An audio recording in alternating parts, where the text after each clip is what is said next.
Enes Salahov kombayn штурвалы артында быйыл 8-нче сезонны башлаган ярдәмчесе Рәфис Нәмаев белән олар иртәнге 5-тән корда. Эшләр һәйбәт бара, ташучылар бар. Иген быел Аллага шөкер. Тарына 38 чыга. Без çok büyük bir çeşme çiğvalar geldi. Хафизов подразделениесенең 227 гектарлы арпа кырында 9 комбайн эшли. Эш процессы көйләнгән, ягулык майлау материаллары һәм ашлык ташучы техника белән бернинди тоткарлыклар да юк ди хуҗалык җитәкчесе.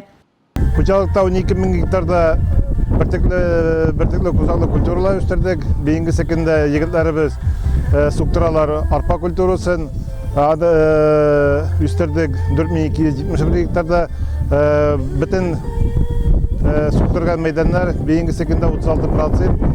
Һәр гектардан 38-дә уңыш алабыз. Кемде суктырсак арпа культурасын комбайнна кичләр керәләр теңгегә кышкы бодай сугуда. Кышкы бодай һәр гектардан 42-43 уңыш бирә.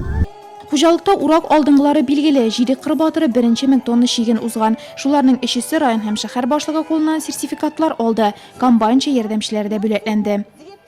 Вручаем за первую 1000 тонн, первые, вторые, третьи места, да.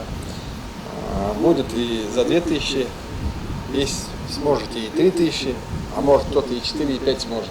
Это не только денежный приз, это не только кубок, это не только почетная грамота, но, наверное, это и гордость вас за вашу работу, экипаж.